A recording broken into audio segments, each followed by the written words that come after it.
প্রিয় ছাত্রছাত্রীরা, educare study centre চ্যানেলে তোমাদের স্বাগত। আজ আলোচনা করব ক্লাস 4 অর্থাৎ চতুর্থ শ্রেণীর তৃতীয় ইউনিট টেস্ট পরীক্ষার অঙ্ক সাবজেক্টের অতীব একটি গুরুত্বপূর্ণ কোশ্চেন পেপার নিয়ে। আমি তোমাদের পাঠ্য বই খুঁটিয়ে সব থেকে বাছাই করা অর্থাৎ গুরুত্বপূর্ণ প্রশ্ন দিয়েছি, যে প্রশ্নগুলি তোমাদের তৃতীয় ইউনিট টেস্ট পরীক্ষায় আসবেই। তাই কথা না বাড়িয়ে শুরু করছি আজকের আলোচনা। তৃতীয় পর্যায়ক্রমিক মূল্যায়ন 2025, শ্রেণী চতুর্থ, বিষয় অঙ্ক, পূর্ণমান 50, সময় 1 ঘন্টা 30 মিনিট। তোমরা ভিডিওটি প্রথম থেকে শেষ পর্যন্ত দেখো এবং আলোচিত প্রত্যেকটি প্রশ্ন খুব ভালোভাবে প্র্যাকটিস করে নাও, কেননা এমন প্রশ্নই তোমাদের পরীক্ষায় আসতে চলেছে। দাগ নম্বর 1, শূন্যস্থানে সঠিক সংখ্যা বা শব্দ বসাও। 1 গুণ 7 সমান সমান 7। প্রথম প্রশ্ন, একটি লুডোর ছক্কার তল সংখ্যা ড্যাশটি? উত্তর হবে 6টি। দ্বিতীয় প্রশ্ন, যে ত্রিভুজের 3টে বাহুই সমান তাকে ড্যাশ ত্রিভুজ বলে?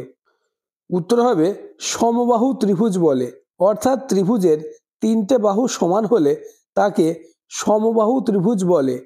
কোশ্চেন নম্বর গ, ড্যাশ সংখ্যাটি মৌলিক বা যৌগিক কোনোটিই নয়? উত্তর হবে 1। 1 এমন একটি সংখ্যা যেটি মৌলিকও না আবার যৌগিক সংখ্যাও নয়। কোশ্চেন নম্বর ঘ, রাত 10টা বাজলে 24 ঘন্টার ঘড়িতে দেখাবে ড্যাশ? উত্তর হবে 12 যোগ 10 সমান সমান 22টা, অর্থাৎ রাত্রি 10টা যখন বাজবে 24 ঘন্টার ঘড়িতে তখন বাজবে 22টা। নেক্সট কোশ্চেন, ইটের মতো দেখতে জিনিসের আকারের নাম হলো ড্যাশ? উত্তর আয়তঘন। পরের প্রশ্ন, সরল অঙ্কে কোনো বন্ধনী না থাকলে প্রথমে ড্যাশের কাজ হবে? উত্তর এর কাজ হবে, এর মানে গুণ। পরের প্রশ্ন, 9 জোড়া একটি কলম সমান কটি কলম? উত্তর 9 জোড়া বলতে 9 গুণ 2 যোগ 1 সমান 9 দুগুণে 18 যোগ 1 সমান 19টি, অর্থাৎ 9 জোড়া একটি কলম সমান 19টি কলম। পরের প্রশ্ন, Z A Y B X C W D এর পরের বিন্যাসটি হবে ড্যাশ? প্রথমে রয়েছে জেড ওয়াই এক্স ডাব্লিউ, অর্থাৎ উল্টো দিক থেকে যাচ্ছে, অর্থাৎ Z Y X W, W এর আগের সংখ্যা হচ্ছে ভি এবং A B C D, D এর পরের সংখ্যা হচ্ছে ই, অর্থাৎ উত্তরটি হবে ভিই। নেক্সট কোশ্চেন, দুটি সরল রেখার ছেদ বিন্দুর সংখ্যা ড্যাশটি? উত্তর হবে 1টি। আলোচিত প্রত্যেকটি প্রশ্ন খুবই গুরুত্বপূর্ণ, তাই প্রত্যেকটি প্রশ্ন পরীক্ষার আগে অন্তত একবার হলেও তোমরা প্র্যাকটিস করে যাবে।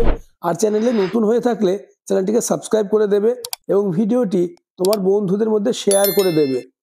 পরের প্রশ্ন, 0.001 কিলোমিটার সমান সমান ড্যাশ সেন্টিমিটার? উত্তর হবে 100 সেন্টিমিটার। পরের প্রশ্ন, 6 অঙ্কের বৃহত্তম সংখ্যা হলো ড্যাশ? উত্তর 6 অঙ্কের বৃহত্তম সংখ্যা মানে 6টি নয়। পরের প্রশ্ন, দাগ নম্বর 2, সঠিক উত্তরে টিক চিহ্ন দাও। 1 গুণ 8 সমান সমান 8টি, অর্থাৎ তোমাদের 8টি এমসিকিউ প্রশ্নের উত্তর দিতে হবে। প্রথম প্রশ্ন, আমার বয়স আমার দিদির বয়সের অর্ধেক, দিদির বয়স 18 বছর হলে আমার বয়স হবে? অপশন রয়েছে 18 গুণ 2 বছর এবং 18 ভাগ 2 বছর। উত্তর হবে 18 ভাগ 2 বছর। প্রশ্ন নম্বর খ, 8 প্যাকেট বিস্কুটের দাম 3 প্যাকেট বিস্কুটের দামের থেকে কম না বেশি হবে? এই প্রশ্নের উত্তরটি তোমরা আমাকে কমেন্টে জানাবে এবং পরবর্তীতে কোন সাবজেক্টের এইরূপ কোশ্চেন পেপার নিয়ে আলোচনা করলে তোমাদের সুবিধা হবে তা আমাকে কমেন্টে জানাবে। পরের প্রশ্ন, দুটি পরস্পর মৌলিক সংখ্যার সাধারণ গুণনীয়ক হবে কেবলমাত্র একটি না দুটি? উত্তর হবে একটি। প্রশ্ন নম্বর ঘ, রসগোল্লার আকার কিসের মতো, ঘনক না গোলক? উত্তর হবে গোলক।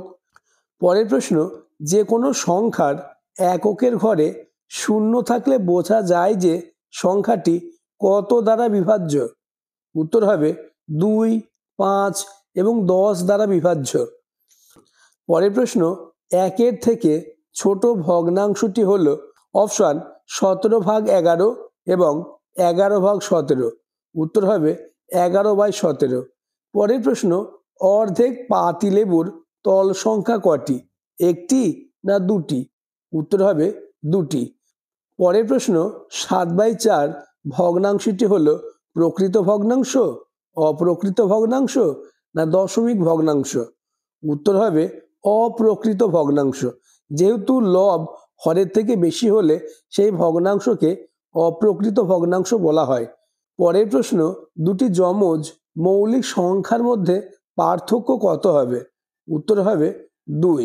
যমজ মৌলিক সংখ্যা বলতে যেমন 5, 7, 11, 13, তাহলে 5 এবং 7-এর মধ্যে পার্থক্য হচ্ছে 2, 11 বা 13-এর মধ্যেও পার্থক্য হচ্ছে 2, অর্থাৎ দুটি যমজ মৌলিক সংখ্যার মধ্যে পার্থক্য 2। পরের প্রশ্ন, আয়তঘনের বাহুর সংখ্যা কটি? উত্তর হবে 12টি। পরের প্রশ্ন, একাদশ সংখ্যাটির রোমান হরফ কোনটি? উত্তর হবে XI। নেক্সট, দাগ নম্বর 3, নির্দেশ মতো উত্তর দাও। 3 × 5 = 15, অর্থাৎ প্রতিটি প্রশ্নের মান 3 করে। প্রথম প্রশ্ন কথায় লেখো 15304, উত্তর হবে 15,304। নেক্সট কোশ্চেন, 256 দিন সমান কত সপ্তাহ ও কত দিন? তোমরা 256কে 7 দিয়ে ভাগ করবে, ভাগফল হচ্ছে সপ্তাহ এবং যে অবশিষ্ট থাকবে সেটা হচ্ছে দিন। পরের প্রশ্ন, গুণফল নির্ণয় করো। 0.25 গুণ 0.8। 25কে 8 দিয়ে গুণ করবে এবং 25-এর 2 ঘর, 8-এর 1 ঘর, অর্থাৎ 3 ঘর আগে দশমিক বসাবে। নেক্সট কোশ্চেন, যোগফল নির্ণয় করো। পরের প্রশ্ন, 2 দিন 10 ঘন্টা 25 মিনিট সমান কত মিনিট? আলোচিত প্রত্যেকটি প্রশ্ন মোস্ট ইম্পর্টেন্স, তাই প্রত্যেকটি প্রশ্ন পরীক্ষার আগে তোমরা প্র্যাকটিস করে যাও, কেননা এই কোশ্চেন পেপার থেকে বেশিরভাগ প্রশ্নই তুমি কমন পাবে। পরের প্রশ্ন, দাগ নম্বর 4, নিচের প্রশ্নগুলির উত্তর দাও। 4 × 5 = 20, অর্থাৎ প্রতিটি প্রশ্নের মান 4 করে। এই প্রশ্নগুলি আলোচনার আগে আবার বলবো, চ্যানেলটিকে সাবস্ক্রাইব করে দাও এবং ভিডিওটি তোমার বন্ধুদের মধ্যে শেয়ার করে দাও। প্রথম প্রশ্ন, 8 জন লোক একদিনে 150টি বই বাঁধাই করতে পারে। একদিনে 225টি বই বাঁধাতে কতজন লোক লাগবে? পরের প্রশ্ন, 3টি পেনের দাম 75 টাকা হলে 375 টাকায় কতগুলি পেন পাওয়া যাবে? নেক্সট কোশ্চেন, বাড়িতে 10 লিটার সর্ষের তেল আছে, প্রতিদিন 750 মিলিলিটার করে তেল খরচ হয়, 1 সপ্তাহ পর বাড়িতে কতটা তেল থাকবে? নেক্সট কোশ্চেন, সুনীল প্রতিদিন গড়ে 1 ঘন্টা 20 মিনিট 30 সেকেন্ড পড়াশোনা করে। সুনীল 1 সপ্তাহে মোট কত সময় পড়াশোনা করে? পরের প্রশ্ন, তোমাদের স্কুলের বন্ধুরা পিকনিকের জন্য 6 কিগ্রা 350 গ্রাম চাল, 5 কিগ্রা 500 গ্রাম ডাল, 2 কিগ্রা 200 গ্রাম আলু এবং 1 কিগ্রা সবজি কিনলো। বন্ধুরা মোট কত ওজনের জিনিস কিনলো? আজকের আলোচনার লাস্ট প্রশ্ন, কোশ্চেন নম্বর 4, বিষমবাহু ত্রিভুজ কাকে বলা হয়? একটি বিষমবাহু ত্রিভুজের চিত্র অঙ্কন করো। আজকের ভিডিও এই পর্যন্ত। তোমরা যারা এই ভিডিওটি প্রথম থেকে শেষ পর্যন্ত দেখলে তারা আমাকে কমেন্টে MORE মোর লিখে কমেন্ট করবে। আমি দেখতে চাই কারা কারা এই ভিডিওটি প্রথম থেকে শেষ পর্যন্ত দেখলে।